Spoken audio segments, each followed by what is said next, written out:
Mhubiri mmoja anasema hivi, katika ibada usisahau vipindi tatu. Kuna kipindi ya kwanza ya nyimbo, usisahau sana ingia katika ibada, maana unaweza funguliwa kupitia wimbo, kupitia nyimbo peke yake unaweza kufunguliwa. Na nasema kuna kipindi ya pili ambayo ni maombi, pia nayo usisahau ndani ya ibada, na kipindi ya mwisho ni kipindi ya kumsifu Mungu na kumwabudu. Kuna wakati wote ambao nilikuwa nikizoea wakati ya kusifu na kuabudu, naweka mikono ndani ya mfuko, na nabii mmoja akamwambia, kuja niambie, nikipenda saa hii naweza achilia mkono yake bakie kule ndani na sitoke. Najua ilikuwa siku ya kwanza nikapata kipawa ya kupiga makofi sana mkanisa na wakati wa kusifu Mungu. Sikia, inawezekana uone kawaida saa tunasifu, saa tunaimba, na uone ya kwamba labda makeup yako sio ya maana sana, lakini kuna wenyewe wako na makeup kuliko na ni viwete, hawana mikono na hawana miguu. Kuna wenyewe wanavaa kuliko, wanavaa wako vizuri, wako na pesa kushinda, lakini leo wako masonde, na leo walipewa makondisio, wanaambiwa chakula fulani usikule na hivi kule, lakini wewe hakuna kondisio yote ambayo Mungu alikupatia. Tumbo yako ni choni pangu yote, chakula yote ulikula, kila kitu unapata, kila kitu unafanya. Kwa nini unaingia ibadani usimpatie Mungu tukufu?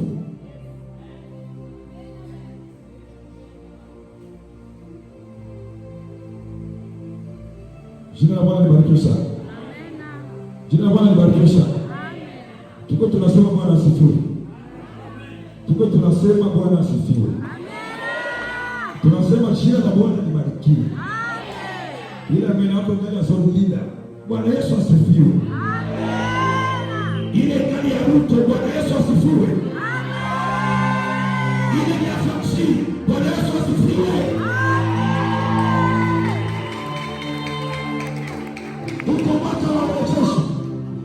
Nikisikia tu chela kumwambie yote ya urejesho. Mwambie nguvu, wewe unatoka kubariki, jitahidi fungua kinywa, ongea tu kimya siruke. Tukisoma tunasema pamoja juu tuko kubariki. Amen, amen. Haleluya. Nisikia tu chela kumwambie mwaka ya urejesho. Mwambie tu mwaka ya urejesho.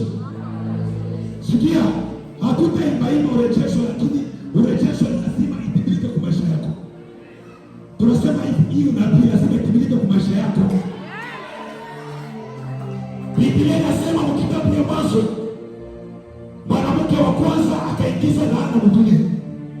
Lakini kinachonibariki ni kwamba katika Agano Jipya malaika anatokea Mariamu. Ile njia ambayo mwanamke wa kwanza aliingiza laana, ilibidi pale pale cha kwenye Mungu tena arudie, arudishe tena urejesho pale pale. Nataka nitangaze mtu mmoja ya kwamba kwenye ulipotezea kwenye utapatia pale. Sikia, kwenye ulipotezea kwenye utapatia pale. Biblia inasema ya kwamba Adamu wa kwanza akaleta mauti, lakini Adamu wa pili akaleta uzima. Hata wewe Adamu wa pili kaleta uzima katika maisha yako. Kama unaamini sema tu ameni zaidi ya kawaida. Tuseme ameni vizuri. Haleluya. Katika bustani naona mwanamke wa kwanza ama Adamu anadanganywa kumuti. Na Golgotha Yesu kumuti akaondoa laana kwa ishara kusema kwamba nitawarejeshea pale pale kwenye mipaka zake. Na itangaza kama nabii aliye hai. Mungu mwenyewe analeta hizo. Mungu mwenyewe analeta hiyo nabii. Kama ulipoteza pesa, pale pale usipate katika jina la Yesu. Kama ulipoteza mume, pale pale upate katika jina la Yesu. Kama ulipoteza mke, pale pale upate katika jina la Yesu. Kama unaamini piga makofi mara 5 na ifanyike kwako. Amen, amen. Amen, amen. Haleluya. Jina la Bwana libarikiwe sana.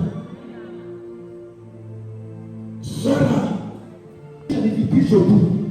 Ile yenyewe na kutisha ni vitisho tu. Lakini Mungu alishakata utawala yote ambayo ilikuwa inakutawala. Utendaji yote ya mikono ambayo ilikuwa inafanya kazi kinyume na wewe. Mungu anaenda kuikata polepole. Nifanye hivi na imani fanya kitu polepole. Nifanye tu na imani polepole. Sikia, mikono inakatika. Sikia, usishangae ndugu yako anakupigia simu na kuambia niliamuka mkono inakatika. Ingia tu mlimwengu wa ufunuo sema ya kwamba ile injili nisikia kanisa yetu Bwana anakata mkono. Usishangae ndugu yako alikatwa kichwa usiku. Unaingia tu maisha unasema amekatwa kichwa na utawala wake wote. Mtu mmoja anambia tuna utawala wote. Sema tuna utawala wote. Sema tuna utawala wote. Imaka utawala yote ambao tunatawala inakatika. Nasema inakatika. Sikia, nasema kwa ujasiri bila shaka yoyote inakatika. Nasema inakatika. Mikono yao inakatika. Wanakuja pale wanakuta Dagoni mlemavu. Papa wale itakuwa aje sasa na Mungu akiwa mlemavu? Sasa Mungu akiwa mlemavu utatumenia nani? Iko sawa ile mlima wa Karmeli. Naona manabii wa Bali wanaita Mungu wao aonekane. Yeye anawaambia Mungu mpigia simu labda alikuwa anasafiri. Sikia nikwambie. Dagoni alikuwa Mungu mwenyewe kwa kinywa lakini hawezi sema. Alikuwa na masikio lakini hawezi sikia. Mikono yake ilikuwa pale bandia lakini kwa ulimwengu akaenda kufanya wewe hawezi kukisikia. Lakini Mungu wetu mwenyewe kwa macho sana. Sikia kinywa yake inasema pale ambapo unavunjika wao. Sikia nikwambie. Masikio yako yanasikia pale ambapo unamlegea. Sikia Mungu wetu haiko salama kukaa tu pale pale. Anatuahidi na kusema kwamba mahali wote atakuwa pamoja nasi. Ya. Ukienda kusoma iko pamoja na wewe. Ukienda kutuka iko pamoja na wewe. Watu wakikuona iko pamoja na wewe. Ukienda wapi iko pamoja na wewe. Wakikupigia yote iko pamoja na wewe. Wakikupigia sumu anageuza vitamine kwa sababu iko pamoja na wewe. Nipate tu makofi mara 5. Sema Mungu wangu tena nguvu. Haleluya. Haleluya. Haleluya. Haleluya. Mtu wa imani anipatia mema mara 7. Na kwa ulimwengu wa roho kuna mlipuko wa ajabu ambao utatendeka ndani ya kati ya zako. Leta mema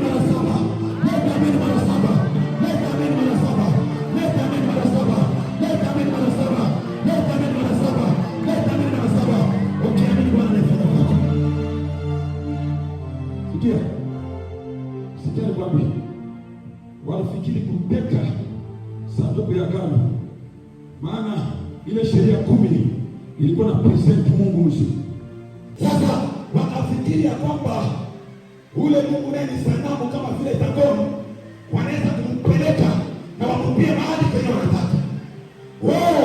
Kumbe Mungu anajitetea peke yake. Sasa nataka nikwambie hivi, wakati wote utakubeba Mungu, usitake sana wewe kumsaidia Mungu. Usitake sana wewe kujipia mbele ya useme kwamba nataka nisimame kwa nafasi ya Mungu.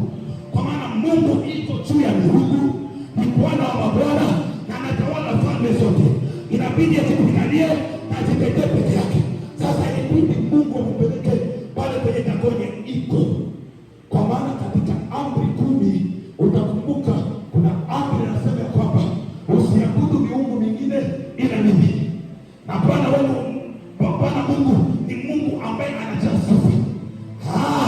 Mungu akajua kwamba ili nivunje mfumo wao nguvu, hata wanipeleke mahali kwenye pako source ya nguvu yao. Jina la Bwana libarikiwe sana. Jina la Bwana libarikiwe sana. Mtu mmoja aseme amen. Mtu mmoja aseme amen. Sikia, hii mwaka mwaite Mungu ataingia msusu ya nguvu ya maadui zako. Sikia, watafikiria Mungu anaenda kuwasaidia nani? Ama watafikiria Mungu wako hana nguvu, kumbe anaenda kuvuta susu ya maadui zako. Mungu wa imani atakuwa anasema amen na itilete kwake. Na itangazo nasema hivi, katika ukoo wako bako susu ambayo nasimama pale kwa kuendelea kukupeka na kurudisha nyuma.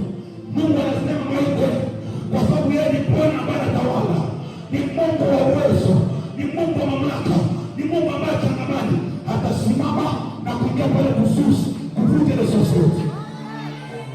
Sema amen vizuri kama unaamini ile neno, unaongezea amen vizuri. Nikuongezea ufunguo pale bariko sana. Biblia yangu nasema ya kwamba Mungu akaingia pale ndani. Maandiko yanasema ya kwamba Dagoni alikuwa na sura 2. Alikuwa na sura moja ya samaki na ingine kama mtu.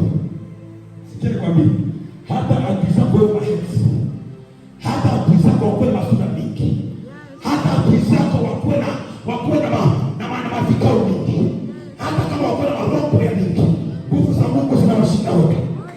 Nasema nguvu za Mungu ziko juu yao. Hata kama wakuwe Kongo, hata kama wakuwe hapa, hata kama wakuwe wapi, kwa sababu Bwana wetu ni mtawala, atawatawala mahali kwenye au juu kwenye wako.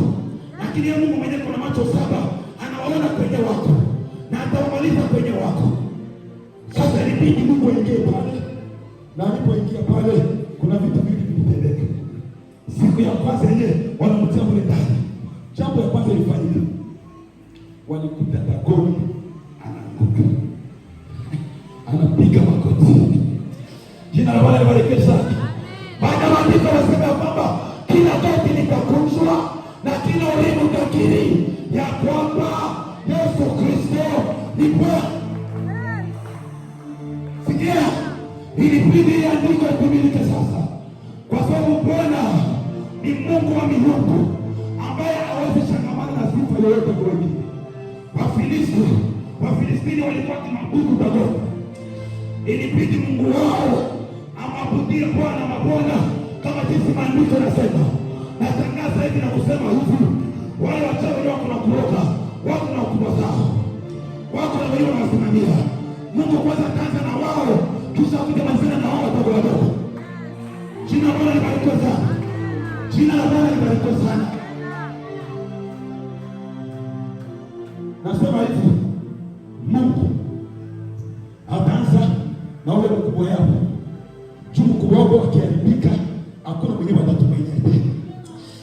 Nasema hivi, Mungu ataanza na wale wenyewe wanasimamia wale maadui zako, wale wenyewe wanakutesa miaka. Ndio wenyewe ataanza kumaliza kwanza, kisha akuja malizane na hao wadogo wadogo.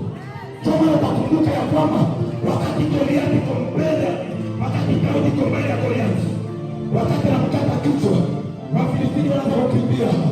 Wanasema ndani ya moyo, kama huyu mtu mrefu, mtu wa nguvu anakufa, sasa si atakuwa haja. yao, kwa maana nguvu za Mungu zinatembea juu yao. Nasema hivi, naona wanatawanyika, naona wanatawanyika, naona wanasambaa, naona wanaachana, naona wanasambaa, wanaachana, wanafurugana, wanakimbia, kwa maana kuna uwezo ambao uko juu yao. Usipige makofi mara tano kama wani. Ongeza makofi mara tano kama wani. Na Bwana afanye kwako katika jina la Yesu. Makofi na kusumbua miaka. Leo naona wale watu wanakuachilia. Nasema wanakuachilia. Maana ni kusumbua miaka. Mungu anaingia mko wenu. Anaenda kuvunja ile susi. Anaenda kuvunja ile nguvu. Na wote washuke. Na wasemea kwamba hakuna Mungu mwingine kama Mungu wako. Sikia, nasema hivi, adui zako Mungu wako, lakini itafika mwadui, itafika mtunaso, itafika mtu wako ambao watamkubali bila kutumia nguvu yoyote. Nasema hivi, watamkubali bila kutumia nguvu yoyote. Nasema hivi, watamkubali bila kutumia nguvu yoyote. Kinachonibariki, Yakobo siku ya kwanza atupiga magoti, andiko katimilika. Siku ya pili wakakuta kichwa na kujika na mkono na katika. Ngoja nikupatie ufunuo hapa. Utaelewa kwamba kichwa kichwa ni utawala. Ndio maana maandiko yanasema kwamba Yesu ni kichwa wa kanisa. Yaani Yesu ni mtawala wa kanisa. Na mkono ni nguvu ya utendaji. Sasa Mungu akaona hapana, haitoshi tu God apige magoti, lakini itavunja na nguvu zake. Nitakata kichwa chake, nitakata utawala wake, nitakata uweza wake.